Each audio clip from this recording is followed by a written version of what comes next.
it was a little disappointing just to see some of the people just turn on you for what, for feeling like I'm making a decision that's best for me and my family. And but it is what it is, So I still have good relationships with people in Utah, and I still think it's a great place to raise a family. Fredette for the lead. Yes. Fredette with the three. Bullseye. What a shot by Fredette. Crunch time. The boy gave us more trays than He's got his J back, folks, and the eye of the tiger. This is From the Logo with Jimmer Fredette. Party on. I am Spencer Linton. He is Jimmer Fredette, and this is From the Logo. Great to have you back with us for our deep range conversations about life in and well beyond the world of sports. Jimmer, the leaves are changing colors. The air is just a little bit more crisp, and the fall sports, no doubt about it, are flourishing. And this podcast, my friend, is growing. Yeah, it is. Thank you to all the listeners, to all the subscribers out there. Well over 1,000 subscribers on YouTube now. The numbers are going great. Socials going great. I hope you're enjoying it. We're having a blast. We love it. Best time of year, fall sports. Leaves are changing. I'm going to New York again, to my hometown, upstate New York, this week with my family. We're going to have a blast. We're going to see all the colors. We're going to get Martha's Ice Cream. Shout out to Angelina's Pizza, with best spot in the world. And Dave Partnow, I'm trying to get you there so you can do a pizza review. But so we'll get to that a little later or something. But also, last episode, Bucket List Family, such a great job they did. Jess and Garrett, they're longtime friends. They have such an incredible story. If you haven't listened, make sure you go back and check it out. As always, our purpose and why we do this is to uplift, educate, and entertain our listeners and viewers. We hope you're smiling along with us. We hope you all feel better after you hang out with us. And frankly, Jimmer, it's time that we put up the plug for all of our listeners and watchers to share their feedback, because it's time. It's time to give all of you a voice. We'd love to hear what you think about this show, what you love, what you don't love, and maybe what you want more of. Absolutely. Please share your feedback. We always try to pose a question as well that, that gets you going. Obviously, the Early Trey, I want to hear about it. Lists that we do, lists that I do. We want to make sure that you're involved. We love your feedback. So make sure you drop a comment in the section. Go to our socials at JimmerFTL on Instagram, on Twitter, whatever it is. Make sure you're sending us all of your feedback, anything that you have on your mind. Send it to us. We usually respond. We'd like to interact with our fans and our subscribers. So please make sure that you're sending your feedback to us, because we love it. Yes, it is always welcome. And hey, we're ready for the opening tip-off. And here is our loaded starting lineup today, led off by the greatest rivalry in college sports. Which showdown do all of you think deserves the top spot as best rivalry? Also in the rundown, the hardest lesson Jimmer ever learned as a pro. Very interested to hear how you're going to answer that question. Our featured guest is a guy who learned more than his fair share of difficult lessons and maintained an unbelievable perspective through it all. 14-year NBA veteran and NBA All-Star Gordon Hayward. Your guy, Jimmer.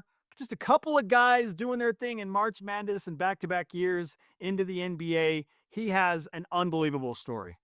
He does. Gordon is an awesome guy. Great family man. Just had his fifth kid, which we'll talk about. His wife, Robin, is awesome. Obviously, he played in Utah for a long time, so I got to meet him in the NBA and kind of get to know him a little bit in and outside of the court. And he's just a really good dude. He's got an interesting story. We'll talk about his time that he met. They went to Italy and was able to meet the Pope this last summer. So he's got a lot of really fun stories that we talk about, and excited to get that story started. That's quite the summer. Hey, how were things, man? How'd it go? Well, went to Rome, met the Pope. Yeah. Ho hum. Well, I'm sorry, Seriously. what? No big deal. No big deal. Shook his hand, walked around the Vatican, had a great time. Yeah, unforgettable stuff. Our rapid fire NBA season preview also features some opinions from Gordon and Jimmer. Who's the favorite right now? Is it an OKC repeat? And who would the great Jimmer Fredette like to play for today if he had his pick of NBA teams? You ready to do this?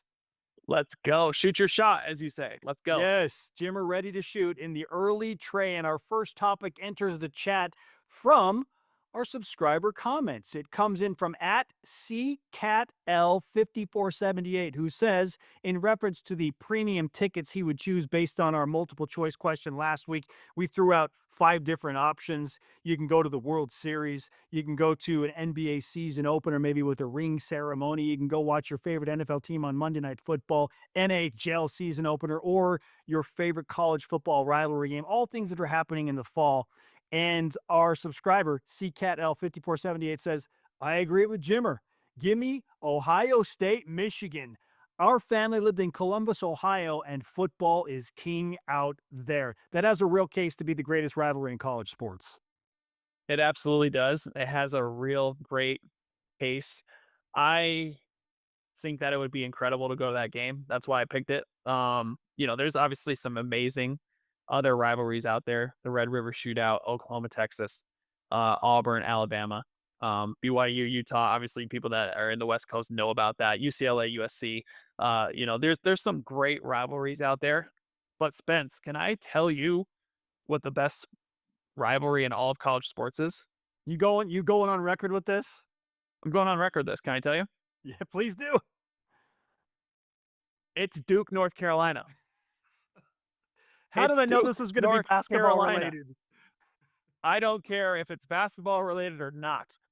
It is Duke, North Carolina. Those people are nuts about that game, that specific game. They live and die if they beat one or the other. That's all they care about for the whole year. I don't think they care about any other game. They just literally care about that. And it's something about how good the programs have been, the players that have played at those schools, the high-end talent. Plus, you have guys like Christian Laettner, JJ Redick, John Shire, and these guys that people really love to hate for some reason. Like, they just love to do it. So it's not just those people that enjoy that rivalry. It's the whole country. They're tuning into that game no matter what, because most of them want to see Duke lose and they want North Carolina to win. And Duke has obviously held their own in that rivalry, and it's about the colors too. They're so close. They're like 30 minutes apart. The colors, the history, the players, the arenas, how great the arenas are, the coaches, how amazing. Like, I can go on. That's the best rivalry in college sports. I'm just telling you. I don't think you can prove me wrong. It's on my bucket list to see Duke and Carolina play either in Chapel Hill or in Shesheskyville and do it at Cameron Indoor. It's an impossible ticket. I would love to experience that game in person. And I'm glad you brought up the proximity, because I think that is an underrated facet in that rivalry for a lot of people who don't understand what North Carolina basketball in the state is all about. They're so close to each other. And frankly, that's what makes a rivalry like BYU and Utah even more special. It's 40 minutes between campuses. It's nothing. They're so close to each other, and that just feeds into the almost toxic nature, straight up toxic nature in some capacities, of what goes into a great rivalry, taking nothing away from Michigan and Ohio State and the vitriol that those fan bases feel for each other, and Auburn and Alabama, Texas, Oklahoma, even USC, Notre Dame, Miami, and Florida State. I know all of them are great. It's always interesting to try and compile that list, like what gets number one. It feels like any of the 6 options I just brought up could be a correct answer. But because of the proximity facet and how many wildly, almost just, I can't believe that just happened, moments have been displayed in the Duke Carolina rivalry over the years. It is, you sign up and you're like, okay, we're going to see something unforgettable and absolutely bonkers tonight. And it's going to happen in this game. And that's, man, all of what makes it very, very special. Yeah, it's a special rivalry. And I know people out there, football's king. I get it, right? They draw the most fans, they have the most viewerships, there's the most eyeballs around, people want to talk about it the most. I get it. So all those rivalries that you said, those football rivalries are legit. I get it. I understand. I would love to go to all of them. They're incredible. There's nothing to take away, but Duke, North Carolina, there's just something about it. As a basketball junkie, there's just something about that game that I just can't get over. Just Yeah. can't do it. For me, it's 1A and 1B. It's Ohio State, Michigan, and it's Duke, Carolina. You Yeah. choose. Like I cannot pick one. Like for me, it truly is a 1A, 1B scenario. It's destination viewing for me on the Ohio State, Michigan football side and the Duke, Carolina basketball side. So they kind of Yep. they have their own kingdoms and their own relative sports. But man, and I'm ready to go. I'm ready looking like we don't have to wait that long. Like we're gonna watch Ohio State, Michigan in probably 5 or 6 weeks, and then Duke, Yep. Carolina's essentially right around the corner in a few months. We gotta do a live pod at one of those events at some point. Just I don't even care. We don't have to be in the arena. They can kick us out eventually, but just like start it somewhere around there. I just want to be around it. Okay, you chime in. We're inviting all of you to tell us what the greatest college sports rivalry is. Maybe you think Jimmer and I are out of our minds and we're not giving enough credibility to Alabama, Auburn, or Oklahoma, Texas, or something else. Even BYU, Utah fans are like, hey, we're super underrated. You don't understand. Hey, Jimmer understands. You played in it. Okay, that's topic number one. On to topic number two, and this is a tough question and may take you to a difficult place, Jimmer, but it's something that's been in our list. And I know that our viewers and our listeners are very interested in hearing your answer to this because you've experienced so much. And one of the things that I love most about you is just your ability to adapt to a very hard situation, figure it out, and try and make the most of it. When it's downright, it sucks sometimes. It's just difficult. So, with that backdrop, what's the hardest lesson you ever learned as a pro? Basketball isn't everything. Family, faith, you know, treating people the right way, the kindness, all of these things are my plan A now instead of basketball. So because of that, my life started to change. I started to become better. My situation started to become more happy. I was finding more joy in my life through my family and all these things. And it was all because the focus of my life changed. And I think that was the hardest lesson for me to learn and the hardest to go through. But then afterwards, once I was able to figure that out through my career, I was a much more happy person to be around. And you can talk to Whitney about that. We talked about that a little bit with Gordon, all the event sessions that we have with our wives during these seasons. And it's just because it's kind of it was your everything. And then once you change that mindset, things become a lot easier, whether you're doing well or whether you're not doing well. Because basketball is going to come and go, but your family, your faith, all of those things are going to stay the rest of your life. So how are you living your life and how are you portraying yourself? And I think was the most important thing for me and the hardest lesson I had to learn. Wow, real talk from Jimmer. And again, a lot of that is it just stinks because, and I'm going to cite some specific things here. The GM and the coach that drafted you with the Sacramento Kings, they like your style, Jimmer. They knew what you were. They wanted you on that roster. And then you can walk us through the specific timeline, but it was a number of weeks, maybe a little more than a month before Yeah. there's complete upheaval, not to mention the strike or the lockout that was going on. Yeah. So you couldn't even be in the team facility. Like Yep. it just was a crazy scenario. And then all of a sudden, the coach that wanted you and the management, at least some of the people on that staff that wanted you, were not there anymore. And now you're looking into the eyes of a coach who's like, meh, I wouldn't have drafted you or whatever. So how did you handle that? Because it Yeah. was completely out of your control. Yeah, no, the situation changed quickly, and it was less than a month. It was 2 weeks, and my coach got changed. It was literally like 5 or 6 games, and then the coach changed. And that's the crazy part about the NBA is you never know what's going to happen with your situation because the coach can get fired, you can get traded, they can buy you out. All of a sudden, a new GM could come in. I mean, we almost got sold and moved from Sacramento to Seattle. Like Whitney and I were looking at houses in Seattle because we thought we were leaving. They had basically told us we were going to, and then miraculously Sacramento kept it there. So we were that close to go to Seattle. Everything was just kind of in flux at that time. And then we also had a really young team. And that was another thing. We didn't have a whole lot of veteran leaderships. It was a bunch of young guys that were trying to get their own. That was it, because they were like, I want to get to the next spot. Like, I'm not necessarily thinking that I'm going to create a career here in Sacramento. Everyone is trying to get out. So because of that, they were all just playing. Everyone was kind of playing for themselves. So it was just that situation. And then on top of it, not having this coaching change and not playing at all, like the coach changed the next 3 games. I didn't play even a second. I started to question myself, like, man, am I good enough? Like, what did I do wrong? How do I do this? And then at that point, like I said, you have to pull from your faith. And that's what I had to do. I also really got into a routine as well. I think that's something that was important for me. Getting to practice early, being able to shoot with, the managers that were there. I'd get to the facility an hour and a half or 2 hours before the practice would start, and I'd get my shots up and everything before everyone got into the gym, so that I at least felt good, so that I knew if I got into the game, I think I could at least somewhat perform to the best of my ability, or if it wasn't at that spot, I would keep my routine so that I was prepared for the next spot.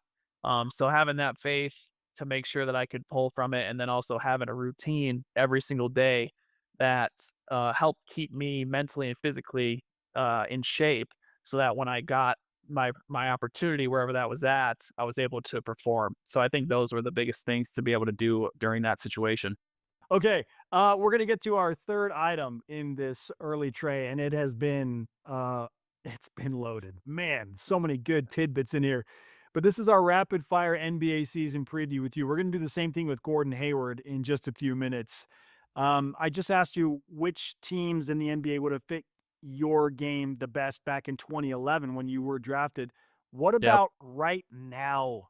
Because everybody, as you just said, is shooting the three, and it's volume shooting from three. So, who's your Yep. team of choice if you could take prime Jimmer right out of college and put that guy on an NBA roster right now? Yeah. Two teams come to mind. Golden State, obviously, would be a great fit. And the other one are the Pacers. They play super fast. They shoot threes. Guys that can get you open. They like to play multiple guards on all of those teams. They like to have multiple shooters out in the court at all times, multiple ball handlers. So I think those two teams for me currently would be really, really good. Okay, next rapid fire question. Who's your favorite to win the NBA Finals in the summer of 2026? Ah, man, it's a tough question. It's hard to go against the Oklahoma City Thunder, obviously. That young core is incredible. Um, but I don't know. I love what the Nuggets did in the offseason. I just love what the Nuggets did. Obviously, I'm a homer. I live in Denver now. But with Jokic playing at the level that he's playing at, I see that happening again. And then all of the pickups that they just got Yes. with Cam Johnson and Bruce Brown. And Valanciunas is a huge pickup for them. They could rest Jokic for like 5 to 8 minutes a game and play through Valanciunas, and he can get you buckets and be able to score and kind of defend the rim. So like have that on the team as well as all the other pickups and do it for fairly cheap and keep all of their other guys. They almost beat OKC last year. It was in 7 games, right? So they're a tough matchup for OKC because Jokic is so good. I like the Nuggets. I'm gonna go with my pick being the Nuggets. Going a little different. Rocky Mountain High for Jimmer. Full clarity, we did not have any type of conversation about this No, before the we did not. podcast recording. I want your unfiltered answers. We don't talk about it on purpose. But my pick is the Denver Nuggets. I thought you were going to say OKC. I thought you were going to say OKC to repeat. Well, because most people are, right? I mean, it's hard to go against them. They're so talented. They're young. They're in a good part in their career right now. All those guys, right? Jalen and Chet and Shea, and then they got guys like Wallace and Caruso that they can just throw at each other, and they're all coming back. So Lou Dort, and so it's hard to go against that team, obviously, and they just did it. But like I said, Denver is a tough matchup for them. They are, and it's just because Jokic is so good, and then they put shooting around him. that it's going to be interesting if they match up again to see what happens. Obviously, Houston, they could be extremely good. They lost Van Vliet, so we'll see what happens there. But they're a dark horse too because that team is extremely talented as well, and they got Kevin Durant now. So it's going to be interesting. But yeah, we didn't talk about this. I think the Nuggets still are gonna. I think the Nuggets are gonna do it. Listen, when Jamal Murray is not your first option on the team, you have something special. You're great, obviously, and I mean Jokic is phenomenal. We'll talk about this in a second, but he's phenomenal. Whew. Okay. Yeah, that leads us into our next question. Best player in the NBA right now. If it's not Nikola Jokic, who is it? It is Nikola Jokic. Like there's no other answer. Shea, he won the MVP last year. He's incredible. I love Shea. Love his game. He is. I mean, his surrounding cast I think is better than the Nuggets surrounding cast. But he had an unbelievable guard season last year. But Jokic, his efficiency last year was off the charts. It was the best efficiency for an offensive player almost ever. And that's counting Wilt Chamberlain and all these guys. Like the way that he has been able to play the game of basketball and make it so simple and make it so that it is so easy for him to do it's unbelievable. I've never seen a player like him that is that big and that tall, that has that that type of touch and then that type of passing ability. I know there's some guys back in the day that people talk about with Sabonis and some of these things, but he's a unicorn. He's one of a kind, and I think he's the best player in the NBA. Okay, final question. The most underrated NBA team in the 2025-2026 campaign. I'm very interested to hear your answer because I feel strongly about my choice. Man, this is a great question. There's a lot of underrated teams. There's a couple that come to mind to me. In the East, I think the Hawks are going to be pretty good. Okay. I do. Okay. I think the Atlanta Hawks are going to become pretty good. They got Jalen Johnson back. They were pretty good last year. Dyson Daniels is great. Okay. They have some bigs. I think they're going to be sneaky good in the East because the East is down a little this year. So I think they're gonna vie for a spot in that Eastern Conference. So I really really like the Hawks, and I still think the Timberwolves are really good. Like I think that the Anthony Edwards seems like he's coming back a different person. Like I don't know if you've seen his quotes recently, but he's like, I'm not trying to pass this year. I'm trying to score every time I touch the ball. And that type of mentality for other teams scares me because if he has that type of mentality, he can score, but he'll also make the right play if he's aggressive. I think that's what the deal is. But if he can lead that team, they're still super talented. So I like them as a dark horse on the West. Okay. Hear me out, Jimmer. My most underrated team in the NBA, a team you played for, the San Antonio Spurs. I feel like they are ready to blossom in the Western Conference. And I know it's been ugly and it's been hard for Spurs fans because they do have a championship pedigree, but it feels like they are building something very special, led by Victor Wembanyama. I know that he's had trouble staying on the court at times as well, but apparently he's very healthy. He only played 5 games with De'Aaron Fox before the injury last year. Like, think about that combo right there. De'Aaron Fox, Victor Wembanyama. Like, this is a team that could surprise some folks in the Western Conference standings and be a playoff team this year. I think they're massively underrated. They could shock some folks this year. No, it's a great pick. It is. It's a great pick. Victor is he's a player like we've never seen before. And they have really good pieces around him. They do. They picked up some really good pieces around him, some veteran guys. It'll be interesting to see how they continue to blossom without Coach Pop, in that era. But it's a great pick. So I can't argue with you. I can't argue with you. I like it. I wish I would have picked it, to be honest with you. Sorry. I like their rookie pick. I think Dylan Harper is going to be an NBA star.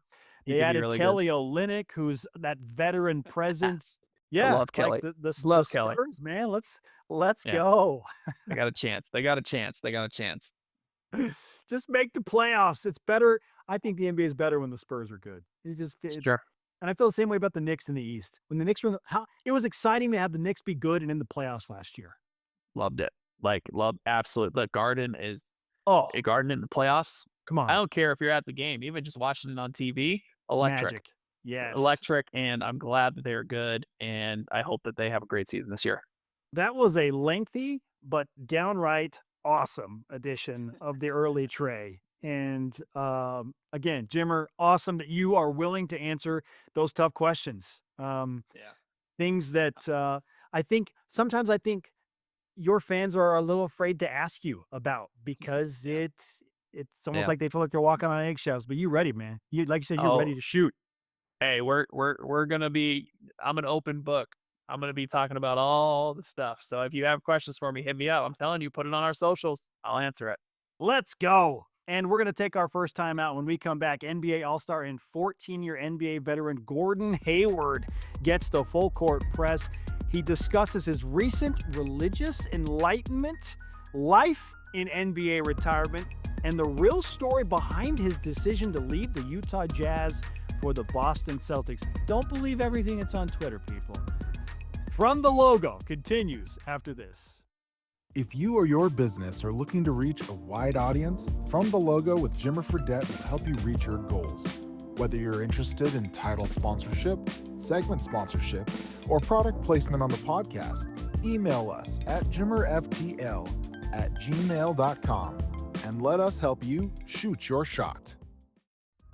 Welcome back to From the Logo with Jimmer Fredette. It's time for the full court press with our VIP guest, Gordon Hayward. We spoke recently with Gordon about everything from becoming an NBA All-Star to finding new faith. And as promised, we preview the upcoming NBA season with him and ask what's next now that he's retired. Here is Gordon Hayward on From the Logo. He is a 14-year veteran of the National Basketball Association, an NBA All-Star, played for the Utah Jazz, the Boston Celtics, the Charlotte Hornets, and Oklahoma City Thunder. He was drafted 9th overall in the 2010 NBA Draft after leading Butler to an NCAA Men's Championship game appearance in 2010. He and his wife, Robin, are the proud parents of 5 beautiful children. And don't forget, he's an elite video game player. He is Gordon Hayward. Gordon, welcome to From the Logo. Let's Hey, go. me on. All right. Now, I've Great. said 5 kids. You just had a baby a few weeks ago. So, with a starting 5 of children fully in place, how is life as a father of that many kids? Yeah, it's been crazy around our house. It's been loud, which is awesome actually. And so that I was telling Jimmer a little bit before, the new puppy, the new baby phase is worn off from my older kids. They were obsessed with the baby when we first brought him home, and now it seems as if they only want to hold him or do something with him if they can get out of something else. It's a crazy time at the Hayward household. Man, that's so great. I mean, there's nothing better than having a household that's loud, right? Like with kids, Right. and it just feels full. It feels fun. The kids are running around. Obviously, you have all under 10, 5 under 10. So you guys are busy. You're doing great things, but it's awesome. But you retired from the NBA obviously in 2024, deciding part of it. You wanted to spend more time with your kids, with your family. So just tell us a little bit how's that been since you've retired? Yeah, you know what? It's been awesome. I mean, I try to think of like people have asked like do you miss it and stuff, and I think Yeah. there was one time last year I went to the Butler game in the Big East tournament where they played St. John's. It was in the Garden, which was an Yeah. unreal atmosphere, and that was the first time where I was like, man, like I kind of missed this. This would have been fun to be a part of. But beyond that, I'm so busy with just life, and I picked up the game of golf, and by the time you take the kids to school, you got a little bit of time in between school. You pick them up. They have sporting activities, the rest of the night or homework or whatever, and then the day's over and you do it again. So I'm Yep. I'm pretty busier now than I was when I was playing, and I'm trying to love and enjoy every minute of it. Yeah. Jimmer, I think you can relate to that. I feel like I've heard you say that 100 million times that your life is now busier since you have retired. I don't know how that happens, Gordon, but it does. It gets busier, right? Like people don't realize. I always tell people, as a basketball player, you go in and you have a 2-hour practice. You may have some treatment afterwards. You may do, a little bit of lifting or something like that. Maybe 3 hours total. Then after that, you're done. right? You have nothing else the rest of the day. So it's like, what else do I do? You pick up video games, pick up golf, you do all these other things. And now that you don't have that, you're like, all right, I'm going to fill my time. And then you fill it with way more than just 3 hours worth of stuff. Is that how you felt? Well, it's like you can't, there's no excuse. You don't have like a built-in excuse to Right. say no to Exactly. people, right? So it's like they ask Totally. you to do something and Yeah. Yeah. I'm not really doing anything else. So it's when we were playing basketball, it was easy to be like, well, I'm not doing anything, but I have to like prepare for the game or mentally just recover or just rest or whatever. Yeah. Yeah. So now I feel obligated to help. And a lot of the stuff too I want to do too, Right. things that I Yeah. would have wanted to do, but I knew I couldn't really devote the time. And so Yeah. yeah, the day fills up so fast. Yeah. It does.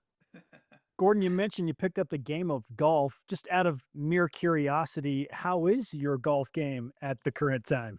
Well, it's all relative, right? But I would say that I'm pretty terrible at golf. I shoot in the 90s pretty much. I basically started playing well, I guess it was not last summer since it's already October, but the summer before. And I've broken 90 once. I had a big bet with my buddy that I would break 90 within a year of starting golf, and I did accomplish that. But I would say I shoot in the 90s, so I don't think that's very good.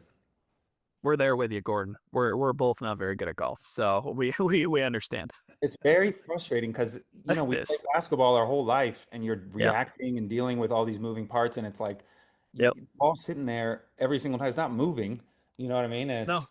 but it It's is, like I should be able to hit this square every time. Should be should be. able to make this putt. I should be able to chip this right where I want it to be. Does not happen. It does Yeah. not happen. It's a game of precision, and Well, it's and I'm, crazy. I'm just wanting it to go in the general vicinity of It's where, like this you way, know, like not that way. I like missed shots and I'm like, I couldn't have done that if I tried 100 times to hit it like that. Like I couldn't have possibly hit it that bad. That's so funny. Gordon Hayward is with us on From the Logo.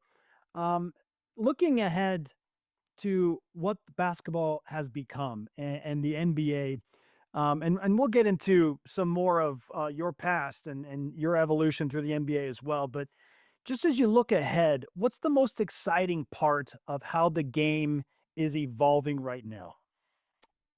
I think the exciting part is just all the skill, all the size. It just seems like the NBA is getting taller and taller. Everyone's able to do everything. I Yeah. think Victor Wembanyama is a prime example of that, but it just seems, there's never been an age or a period of time where there's so much free information out there, and I think so many opportunities for people to learn, whether that's on YouTube or Instagram, or there's all these personal trainers in every single city. There was none of that when I grew up.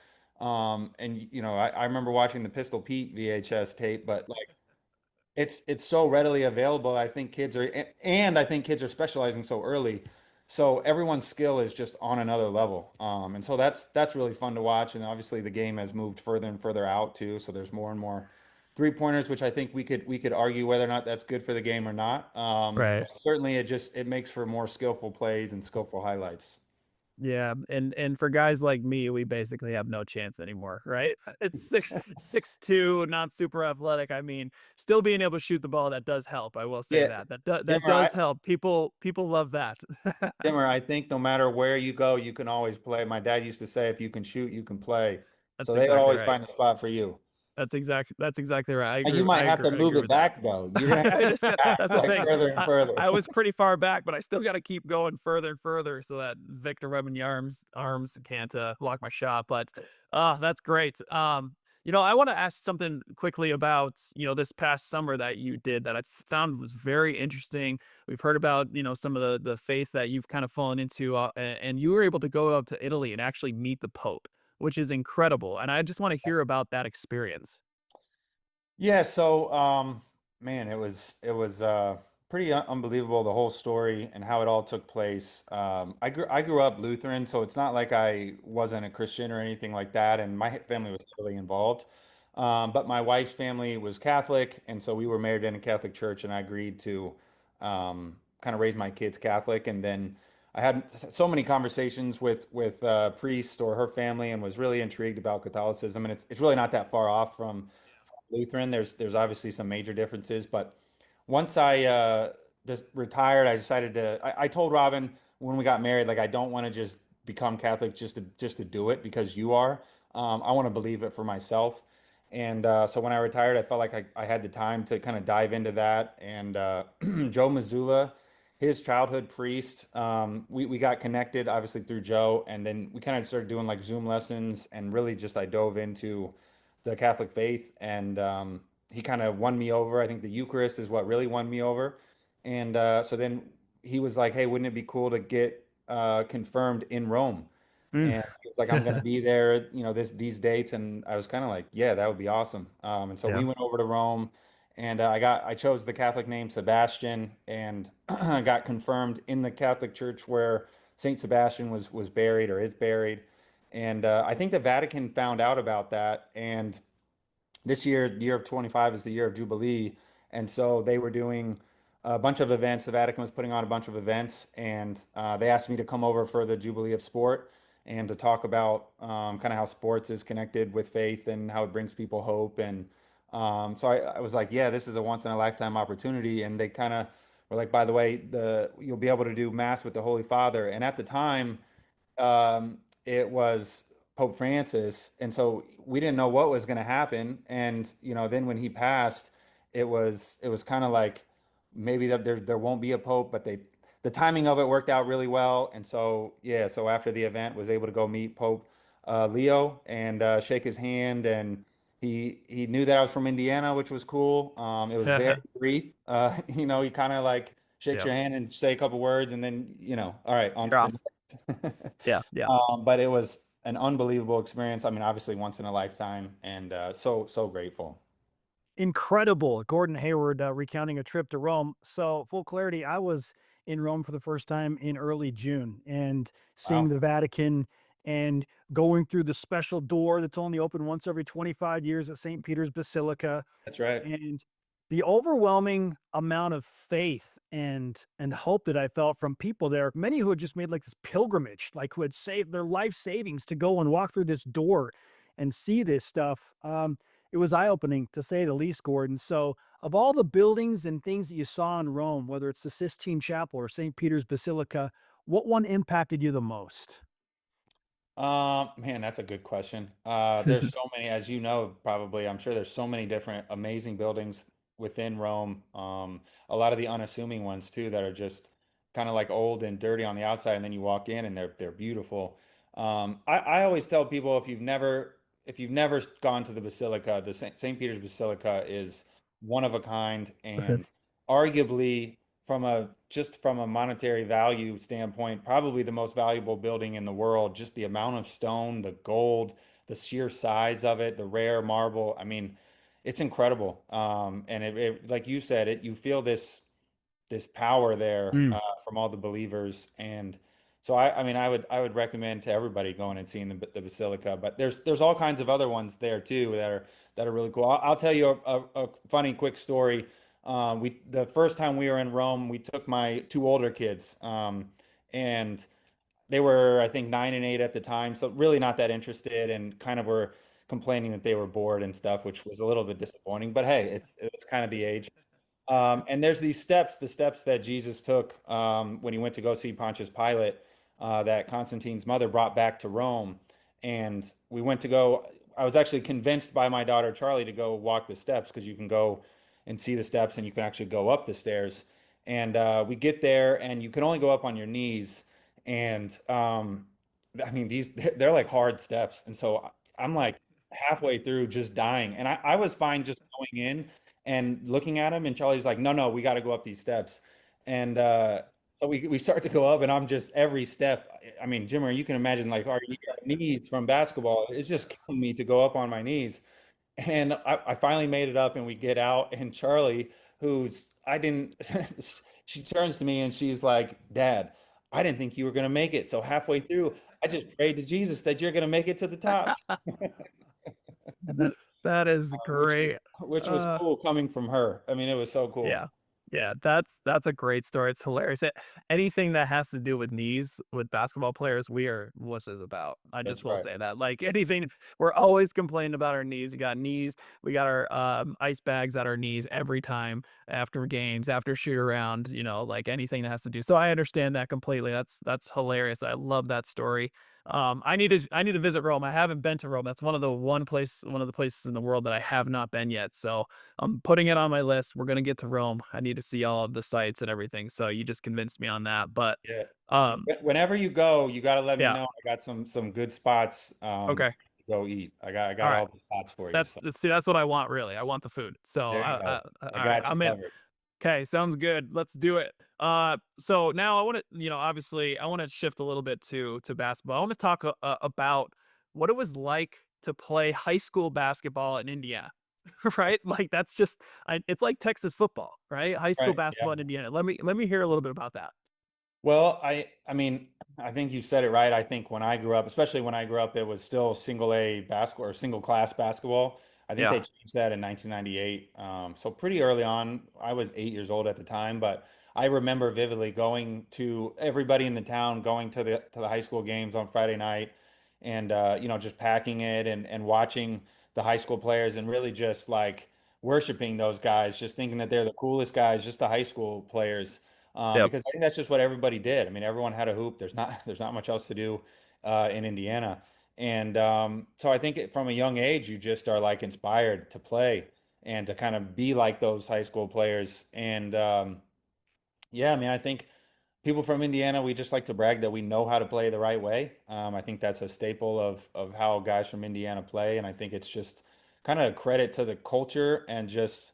I think everyone grows up playing, so they kind of just they learn from everybody else. You learn from your like I learned everything I knew from my dad, who wasn't even a great basketball player, but just loved basketball Right. and played at the rec and whatever. So I think it's just it was special because it's like that's just what everybody did. You may have already just answered the question, Gordon, but who was the biggest influence in your basketball life? Maybe it was your dad, and if so, why was he or someone else that figure? Yeah, I mean, my dad's really the only answer there. I think he was because he taught me everything I knew. I mean, we would be in the backyard just shooting all the time. He put me through the Steve Alford basketball workout. He would take me on Sunday mornings and play with his group of friends that he would play with every Sunday.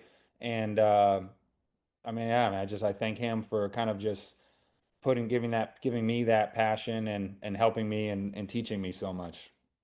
Uh, that Steve Alford, man, he was the coach at New Mexico. We played there many Okay. times, and he is a competitive dude, and he was a great player. Obviously, Indiana went to Indiana, awesome. That's So that right. that's Yeah. so funny. What was your recruiting process like? Right, I think you were pretty heavily recruited, but also, if you weren't going to go to Butler, where would you have gone? So you would be wrong there. I was not heavily recruited. I actually No, only received jeez, Butler and IUPUI, and then Purdue came in super late. They told me to be a preferred walk-on, and then they kind of just Coach Painter was like, we found a scholarship. Like, would you want to come? And it just didn't feel right. But those were the only three schools that I even got offered. I didn't take an official visit to anywhere. I think maybe Butler was technically an official visit, but it's right, 20 minutes from my house. So I just was a late bloomer. If I wasn't going to go to Butler, I mean, I was brainwashed to go to Purdue my whole life. My parents both went to Purdue, got it. but I don't know. I mean, I think I don't know where I would have gone. I probably would have just gone to Purdue and been like a normal student or something like that if I didn't go to Butler. Crazy. All right, you end up at Butler. So, like Jimmer, you were recruited by Siena College and BYU. So you two kind of share that in common. You pick the Yeah, programs, and everything changes for the better, seemingly for both of you. Gordon, obviously, you went on your run in 2010. Jimmer, you went on your run in 2011. So, Gordon, when you were with Butler during that magical run to the NCAA Final Four and championship game in 2010, what was the best part about making your way through the bracket and experiencing March Madness at its pinnacle? The best part, I mean, I guess just continuing to win. I think you're just taking it game by game. And I actually, before the season, we took a trip to Italy actually, and that was our overseas trip. And I can remember we were talking amongst ourselves. We had most people back from my freshman year, and I told the guys like, this is our year. I was like 20 and 10 are my favorite numbers. The Final Four is in Indianapolis, like it's just destiny. And everyone kind of looked at me crazy. But we went on like a 20, I think 25 game win streak or something to end the year. Went undefeated in the Horizon League, which I know it doesn't sound like much, but anybody that's played mid-major basketball, like going undefeated in conference is a huge deal because everybody just knows everything about you. You get everyone's best shot. Yep. So we were rolling, and we kind of felt we should win just about every game.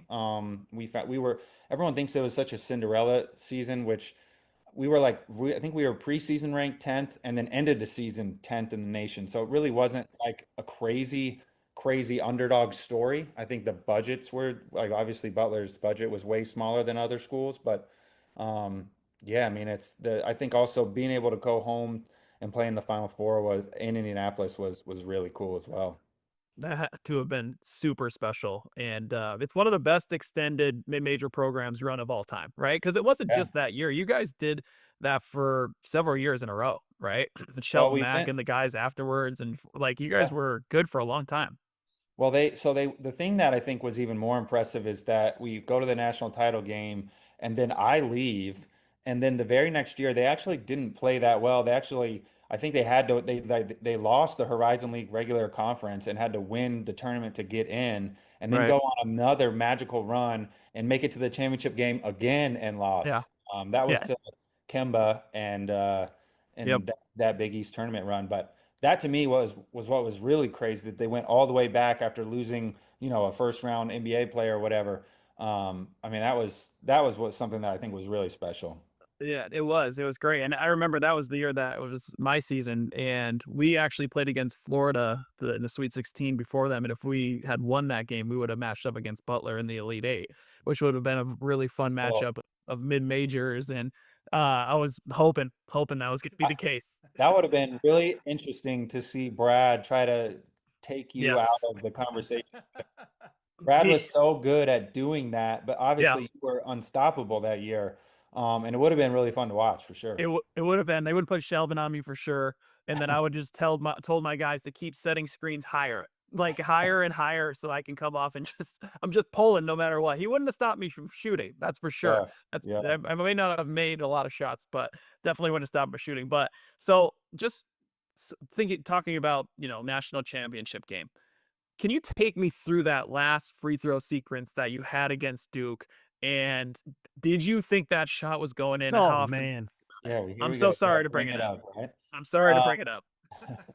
So I don't know. I think it was the whole thing was really just like instinct, to be honest. Yeah. The It wasn't like planned that it wasn't planned no. like this is what So we're gonna do if the free well, throw's made or missed. I don't remember what we were supposed to do if it was made. But Brad's whole thing, like I got a lot of cheap rebounds that year because what he did was he put the two guys on the bottom, they just basically face blocked out. And then I was right next to the free throw shooter. And so I just would come in and clean up. Right. And so I think he back rimmed it. So it was just like once that happened, it was all just there's 2 seconds left and you got to Yeah, go try to get a shot off. Matt set a ridiculous screen to even get me open. And then from my vantage point, it looked way off because I wasn't trying to bank it and I was kind of at like an angle. And right. so I didn't think it was close. It ended up being closer, than it was, or than I thought it was. But the shot that gets me is I had a baseline fadeaway, like a step back baseline fadeaway, which was like one of my go-to shots the Yeah. series before when we were Yep. only down one. And that shot back rimmed on me. And so, I mean, as you know, as a shooter, when the shots back rim, like they feel so good, it's Yeah. just really long. And so that's the one that I always think about. Yeah. Gordon Hayward is on From the Logo. Let's fast forward that year to NBA draft night when you are selected ninth overall by the Utah Jazz. How much did you know about the Jazz and their interest in you before they actually selected you at number 9? Well, the Jazz that was my hardest workout I did. I think I did like 14 workouts. and but I played well in that workout. And so Mark Bartlesey, my agent, told me, he's like, dude, you could go 4 or you could go 28. Like, we just don't know. And so I just remember sitting there in New York, and then I think right before it was the Jazz's pick, um, Mark was like, I think they're gonna take you here. And obviously they take me at number 9. And I think it was just ecstatic to be drafted anywhere. I didn't really have like a place I per se wanted to go. I know Indiana was super interested in me, and they were at number 10. Uh, And that probably would not have been a good thing for me to go there, just because there would have been maybe yeah. too many distractions. You're at home. And but I think it was Salt Lake was a great place for me to be. It was very similar to Indy. Like, so meaning like not a big adjustment for somebody that really had never left home. And it kind of helped me grow up there, Yeah. so. Yeah. What were your thoughts of Utah in general before you got there? Did you know anything about it? Not really. I kind of thought, so we grew up going to Colorado, and so I kind of thought Okay. like skiing for on spring break and stuff. So I kind of thought it was similar to that. I thought it was going to be super cold. It actually was pretty mild winter, Yeah. relatively. But didn't really have any. I mean, I grew up like obviously seeing them in the finals, and watching with John Stockton. My dad told me I needed to model my game after John Stockton, because I wasn't supposed to be very tall. Yeah. But didn't know too much about them. Didn't know anything about Mormons at all. Yeah. And so I was 20 years old, and just excited, honestly, to be in the NBA, and was just ready to do anything that they wanted me to do. Just so happy to even be in the NBA. The NBA is understatedly a cutthroat business, Yeah. and um, Jazz fans, understandably, were very sad when you left Utah and decided to go play for the Boston Celtics. And you're trying to handle this still as a relatively young person. So, what was the most difficult part about that whole transition and your eventual trade to the Celtics, and then your run through Boston? Yeah, I mean, I think the hardest part is just not knowing what's going to be the best decision. I mean, nobody has a crystal ball, and like I had said, I'd grown up in Utah. At this point in time, I think, what year was that? I mean, I would have been 26 or 27 years old or something, and had 2 kids, and had spent the last 7 years of my life there in Utah, and had built a bunch of great relationships. And and so just didn't I didn't know what I should do or what was the best move. And I felt like reuniting with Brad and playing in the East and playing with the Boston Celtics team, who at the time when I decided to go there had Al and IT. I felt like that would have been a really good place for me to go. And so Yeah. Brad was a huge part of that decision. I mean, I think the toughest part of the aftermath was just like, I think like the lies that were told about the whole thing, and people just, completely turning on you. Oh And man. as you can imagine, well, I mean, as Jimmer, as you know, it's like Yeah. everyone's, it's like they get mad at the players for choosing to leave, but then organizations they'll sign you as a free agent and then trade you in the same year, Yeah. which is crazy. So it's like there's no loyalty there, and so it's a business, and so you learn to understand that. But it Yep. was a little disappointing just to see some of the people just turn on you, for feeling like I'm making a decision that's best for me and my family. And but it is what it is. So I still have good relationships with people in Utah, and Yeah. I still think it's a great place to raise a family. Gordon, in terms of things that were misconstrued, what do you wish people knew about the real story of how that all went down? Yeah, I mean, I think it's hard, to be honest, Spencer, to remember everything. I feel as if there were reports out that like we were purposely taking a long time to like screw the Jazz. And I think so what happened was I like paid for a private jet to go from Miami to Boston, then back. I was living in San Diego at the time. And so we did it as quick as possible, did one day in each city to try to figure it out. And so like that wasn't true. And then people, I think there were thoughts that I had sold my house already in Utah before even deciding, which was also not true. But I mean, you guys know how it is. Like there's Yeah. things. things just spread like wildfire. And um, but that was where it was like, like me and my wife are like reading stuff, and it's like, man, like this isn't even true at all. Like this is just not even close to the truth. So Yeah. Yeah, it's hard. Yeah, I've been there. I've been there, and the biggest thing is that you need to do as a professional athlete, you need to do what's best for yourself and for your family, right? That obviously comes first. And that's the way you were thinking about that process, right? Brad Stevens is in the Boston. They had a really good season. Adding you as a wing player to that core that they had was going to be very effective. Like all the things added up, right? So from our perspective, right, obviously we understand exactly what we were thinking, and then loyalty and fandom comes into play, and that's just how it goes. And I've obviously been there many times, but right, I think it was a great fit for you. I thought when they got you, I was like, man, these guys are going to be really, really good.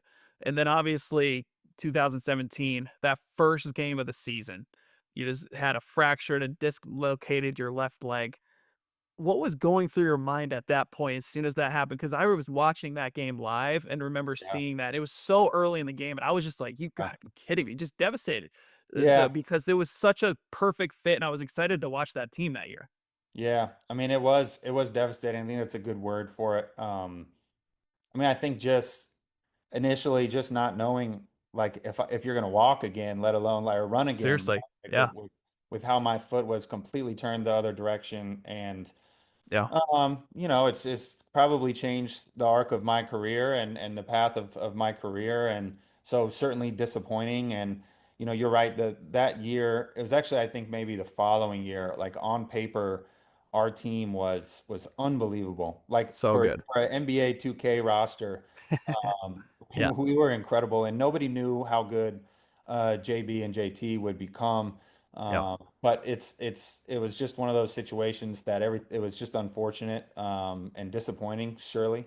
Um, but it's sports, and I think if you play this game long enough, something maybe to not to that extreme, but injuries happen, and most people go through at least one injury throughout their career. And so yeah, it kind of sucked. That was my big injury. And then I think like I said, it kind of for the rest of my career, I was having other little injuries. I think were probably because of that big injury, but it's kind of how it worked. Up until then, I was blessed to not really have any injuries, and yeah. so I was certainly due. I've been there before. I didn't have really any big injuries either, and then second game into the Olympics, That's right. tear my adductor completely, and don't get to play in the Olympics. So you never know what God's plan is for you and that timing and what it is, but you just have to continue to push through and have that faith and understand that it happens for a reason, and Right. be able to keep pushing forward. And you've done a great job of that. So no, it's awesome to see. That's right. That's right. And I think, like I always, you just said it, but if I don't have that happen, I probably am in Boston the rest of my career, and then I never come to Charlotte where we've made Yeah, unbelievable relationships. We found our forever home. We're entrenched in the community, and yeah, so it's almost like I was supposed to be here. yeah, Yeah, Gordon, I'm always impressed when I watch athletes sustain a significant injury like that and then fight back and play again and still play at a high level, because I think a lot of people would understand if you just said, "You know what? I'm out." Like Yeah. that was too difficult, but you didn't do that. So what was the key to fighting back and finding your way back into the NBA and again to become an impactful player for Charlotte? Yeah, I mean, I think just certainly grateful and thankful for the PT staffs and the strength and recovery staffs that I had in Boston, and other people that helped me out, really kind of dropped everything to come help me out. Without them, I certainly wouldn't be back. And then, I think having a family and support system, luckily for me, I was married, and so I had Robin and the girls at the time. I mean, they were just happy that I was home, which was amazing to get my mind off of the injury and off of basketball. And so they were instrumental as well. And then I think just, that personal desire to kind of show the world that I can get back to the player that I was, and kind of get back to where I can feel like I was just as good as I was before. That really motivated me as well. yeah. No, that's great. I love to hear that. And you just mentioned Robin, right? We got to give Robin some love here. Yeah. It's amazing. It's so important to have a great partner by your side. Like, how has that helped you throughout your process? Because for me, Whitney's been my rock this whole time throughout it. They're traveling, they're with the kids by themselves. They're just manning the fort and doing everything that they need to. How has that been affected your life? Yeah, I mean, she's the best, and I always tell people she's. I mean, it's cliche now, but Kevin Durant's right. I mean, she's the real MVP here. Without her, there's no way I could have done what I did and been able to have a family and enjoy some of the success that I had. And so certainly when I got injured, I mean, she just picked up everything for me. And, now instead of only having two kids, she basically has three kids because she was taking care of me as well. Um, but I think the mental side of it too, right? Like having somebody that's your friend that can just like talk to you about different things and you can vent to her and just get it all out. That's extremely important as well. Just the Yeah. mental side of recovery, but also just in general, like when you're not hurt, like you go to a game and things don't go your way or whatever, and you got to sometimes just vent some frustration out. And so she's always been there for me for that, and I love her for that. Yeah, Whitney's been through a lot of vent sessions, that's for sure. So I understand that completely. All right, Gordon, one more, I guess, bigger question before we get into a quick NBA season preview with you. Sure. But I'm always fascinated by the moments that change people's lives and the hard lessons they learn. And you may have already alluded to it in some fashion, but if not the injury, what was the hardest lesson you ever learned as a professional basketball player? Wow. Well, I think I learned a big lesson. Probably, let's see, what year was that? That would have been, it was the year that Quinn Snyder became Yeah. the head coach over the Jazz. So maybe 2015, something like that. I was selected to play for the World Cup team and Team USA. Well, it was like I was in the mix of people that were had a chance to Right. play. And I remember we went to New York and Chicago, and like I didn't really play. And so I was just kind of sitting at the end of the bench. And at that moment, it was a huge lesson learned to like, because like when I play with the Jazz and basically for every other team except for my rookie year, like, Yeah. you're the guy, you're the one getting all the shots, you're the one that everyone else is game planning around. And so it's like you kind of forget that there are people at the end of the bench or there are people that are on the court that don't have the ball that's like this is what it feels like. And it kind of like brought me back to think like how I need to be grateful here. I need to remember those guys and include those guys and because they're just as valuable to the team as the guys that are playing and the guys that have the ball. And so it kind of like humbled me a little bit and taught me a good lesson. That's awesome to hear. Yeah, you would have been a good teammate to me, man. I was sitting on those benches for a while. Sometimes that's how it works. It's Totally get it, man. That's great to hear. Well, Uh, I think it's one of those things like when you first get in the league, what would you say, Jimmer? Like yeah, 99% of players go through a year or two or three where 100%. they don't even Yeah, play, don't even and you play. gotta that's Yep, like the hardest part of getting to the NBA is like realizing I gotta wait my turn almost, or I gotta be a professional and still work out or whatever, and totally. so. No, absolutely understood. Totally understand. All right, so let's get into this NBA season preview real quick, just to finish off. We got a couple of rapid fire questions here, and I'll start off with the first one. Who's your early favorite to win the NBA Finals this year?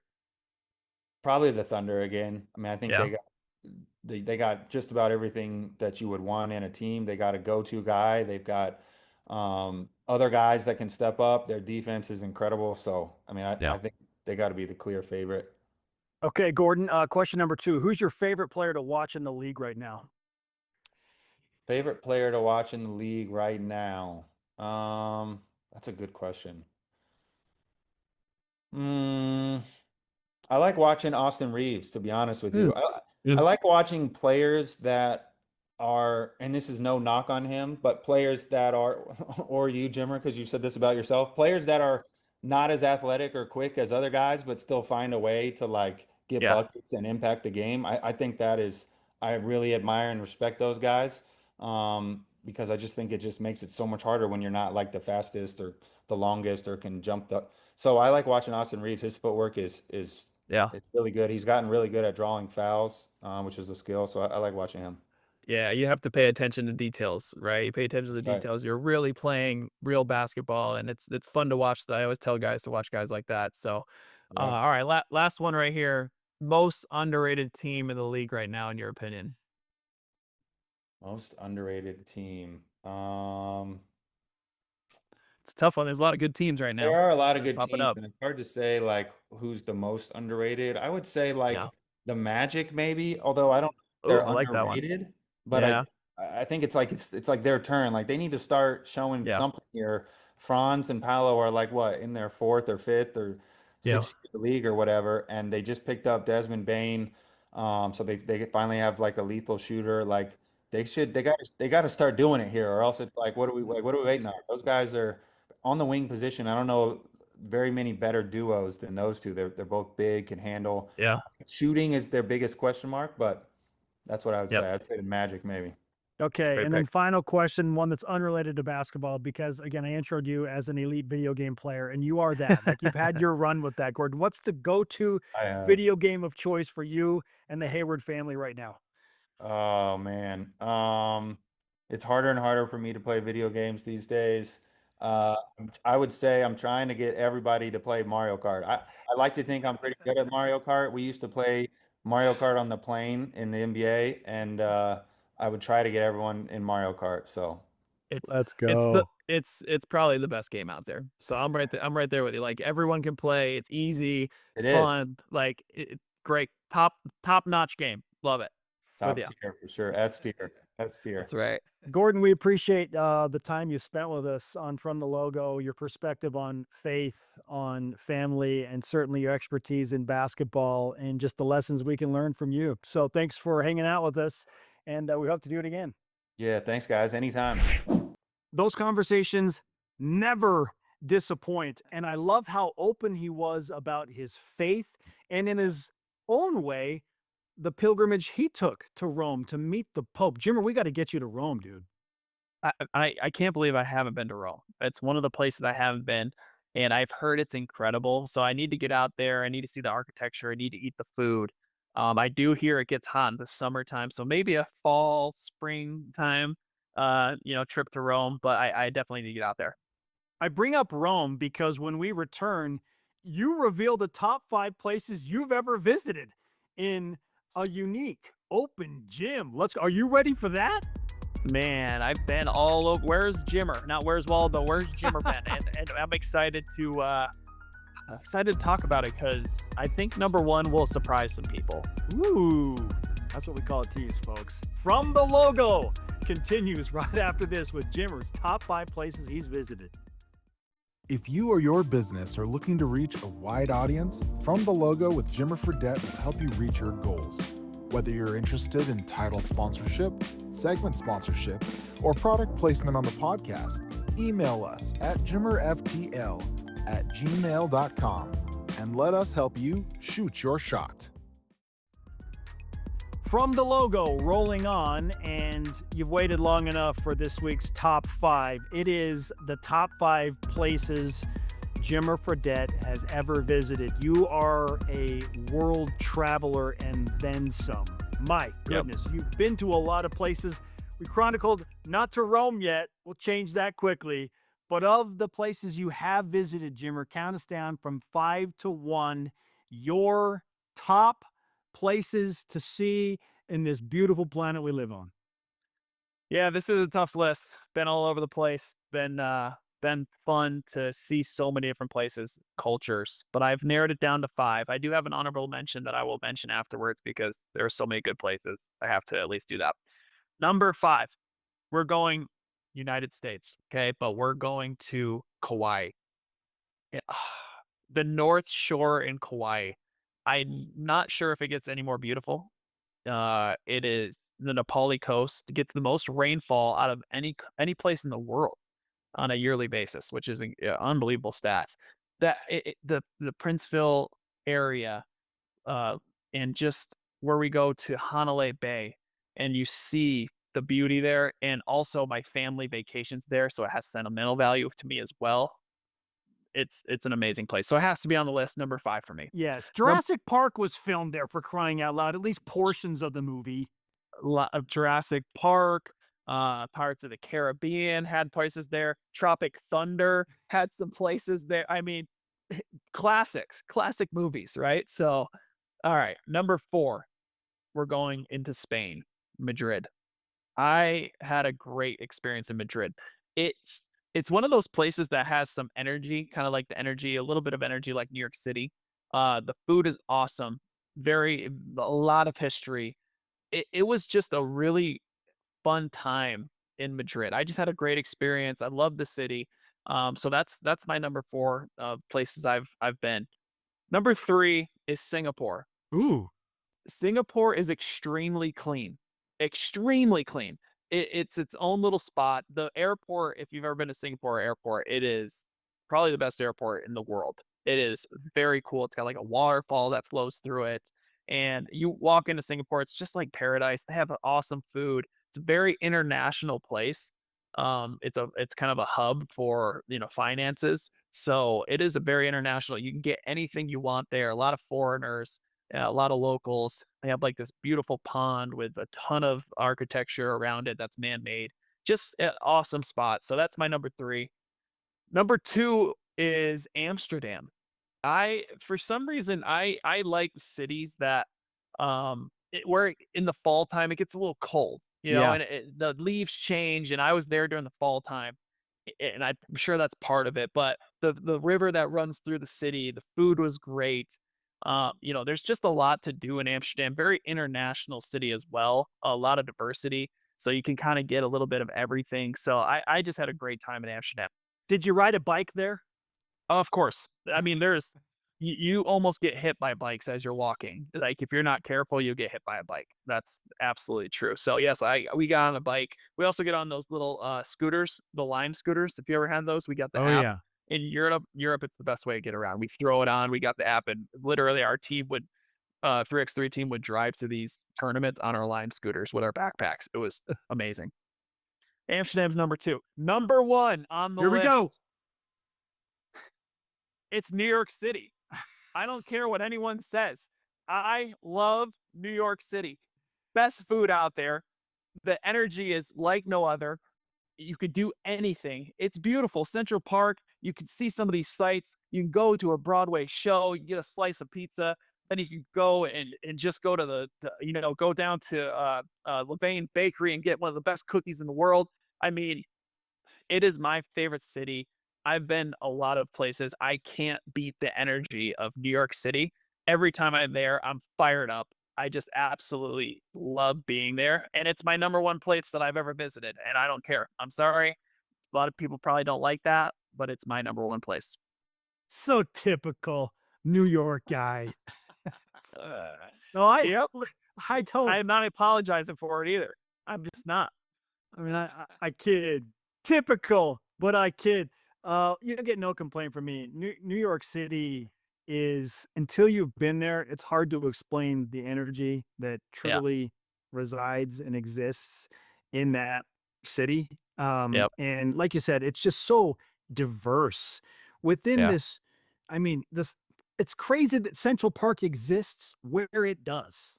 Yeah. It Yep. because you think, when I think New York, I just think skyscrapers and Times Square, but Central Park is like this haven amidst the chaos. Sure. It's very unique, and yeah, food in New York City, like you can get anything and everything you want, and it's all at the highest level. It's at the highest level. Exactly. So it's my number 1. I'm just gonna throw a little honorable mentions out there. Lausanne, Switzerland, incredible. Valencia, Spain. Athens, Greece is great. Alaska is Beautiful. about as beautiful as it gets. London, love London. And then one that's a little bit out there is St. Petersburg, Russia. Beautiful city.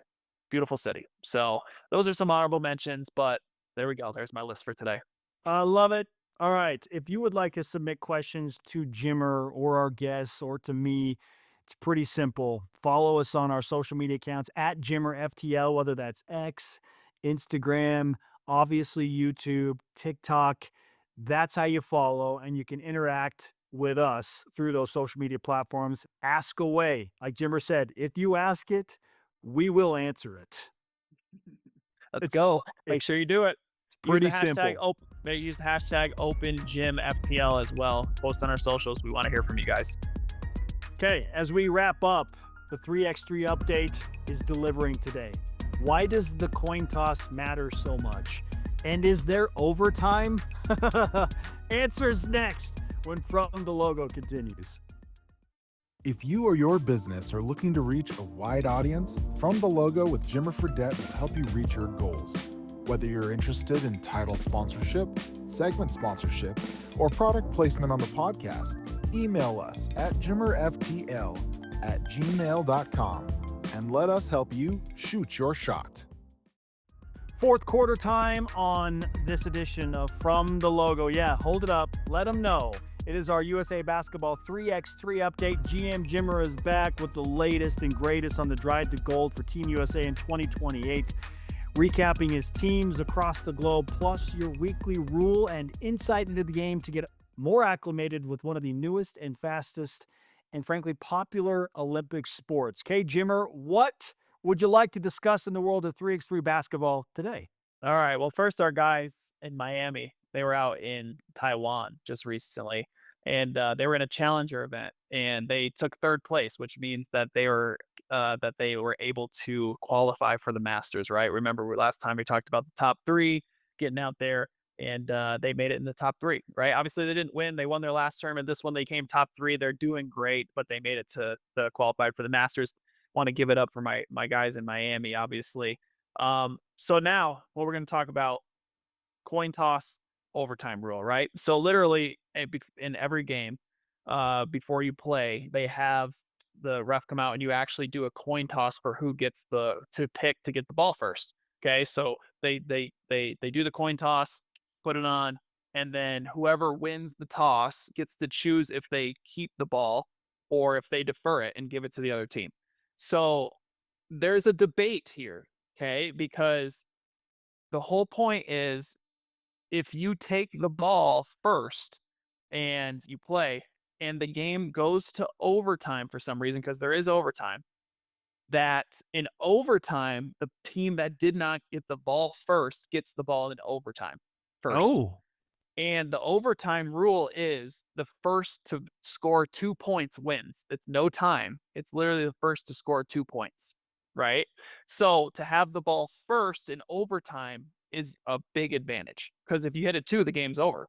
Or if you get a 1 and then you stop them from hitting a 2, you have a big advantage. So there was always a debate between me and my teammates of do we take the ball or do we defer it? One of the guys on our team, Kareem, he was adamant that we deferred, right? Because he wants to make sure that in overtime, if we got the game, if we had overtime, that we had the ball.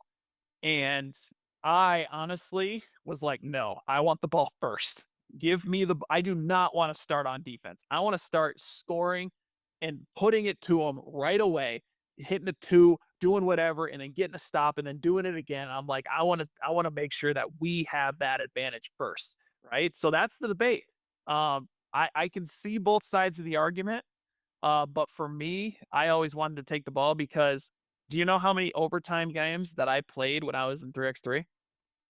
0? 0. I Wow. played 0 overtime games. Now, that's not always the case. That's definitely abnormal. There are definitely times where you will be in overtime as a 3x3 basketball player. I'm not sure how we did not get there, but most teams have it at least a few times a year. And if it's a big game and you have it first, sometimes. But I like the mindset of taking the ball, scoring, and then getting after him. What do you think, Spence? Color me shocked that you would want the ball first to shoot, Jimmer. I am absolutely stunned. Yeah, 100%. Why wouldn't you be, right? No, I'm with you there. Like the game moves so fast and it's all about momentum. Like if you start fast and you build like a 3 or 4 point lead early in the game. Yeah. I want to look at the analytics, but I tend to believe like your chances of winning the game, if you can build an early lead, go up exponentially. Yeah. Because it moves so fast. It does. It does, and that's the case against it.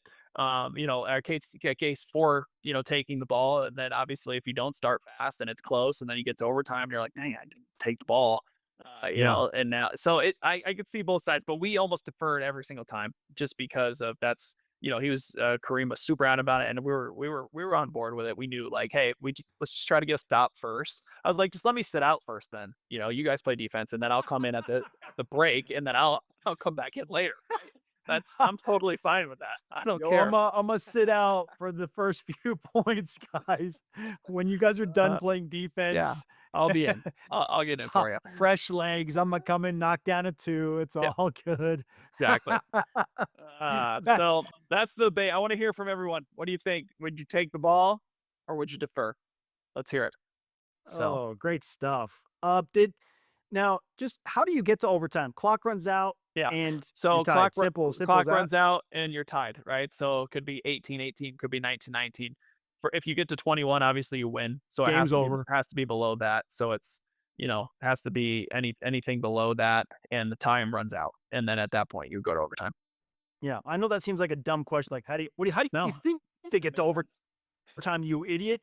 But because like a lot of people don't realize that it's not just the first to 21. Like yeah, there is a clock involved in the game. exactly. And if it runs out before he gets to 21, whoever's up wins. So There you go. Oh, great stuff, man. Another fantastic edition of From the Logo. Jimmer, this is your chance. As I set the stage, I put the ball in your hands. It's your final shot and your final thought. yeah, thanks again to Gordon. Just an awesome pod today. He was really, really, really special, and we appreciate his time. We appreciate all the fans. We really want to hear from you. So please post on our socials, comment on our YouTube page. We want to interact with you guys. We want to have, some fun conversations. Make sure that you're asking us anything and answering our questions. But thanks again for listening and subscribing. Spence, keep up the good work, man. You're crushing it. My man, great to do this with you. Appreciate you. 8 episodes deep. Looking forward to great times ahead.